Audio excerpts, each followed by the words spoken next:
after the interview, she told me they would take me even though they were worried about what she decided to tell me to do instead was to simply...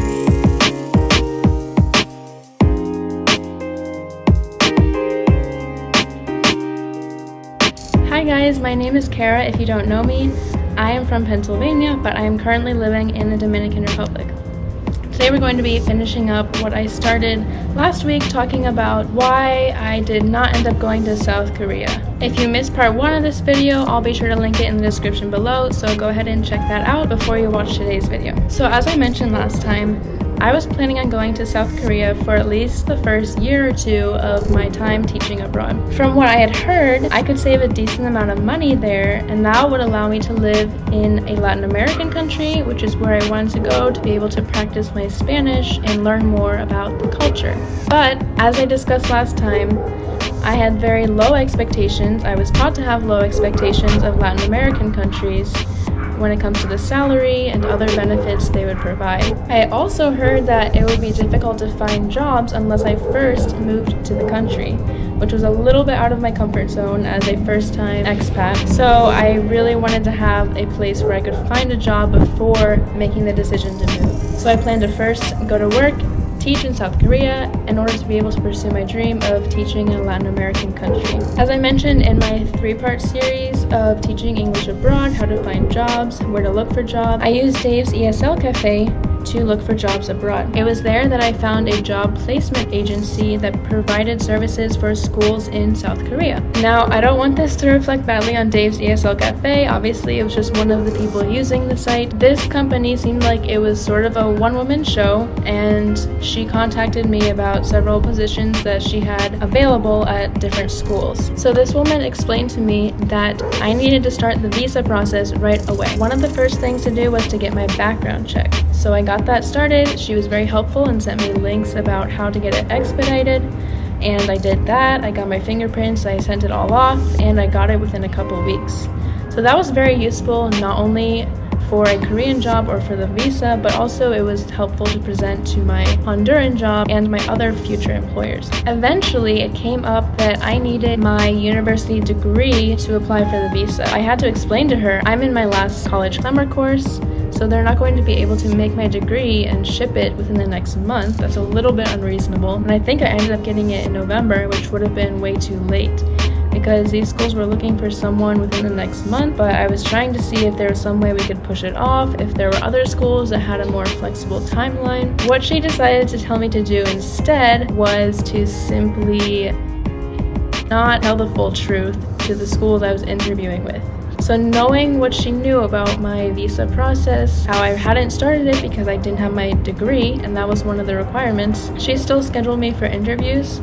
She ended up canceling one because I told her I'm not close to getting my university degree, but I still went through with the other one. So I went through with the interview. It was for a kindergarten teacher position, and for me, that's a little bit lower than the age range I prefer, but I was willing to see what came of it. The interview was at 9 p.m. for me because of the time difference, so I was already a little bit tired. So before the interview, she kept telling me, make sure you're energetic, make sure you're high energy, so you can consider it as a good kindergarten teacher. And I was like, okay, I'll do my best. It's 9 p.m. So I did the interview. I tried to be high energy, but once again, I had a long day that day. It was 9 p.m. I don't know. But after the interview, she told me they would take me even though they were worried about my energy level. Anyways, that wasn't exactly the type of acceptance I was looking for. Also, add to that the fact that there is no way I could get the university degree and then the visa on top of that in time to move there in the time frame that they wanted.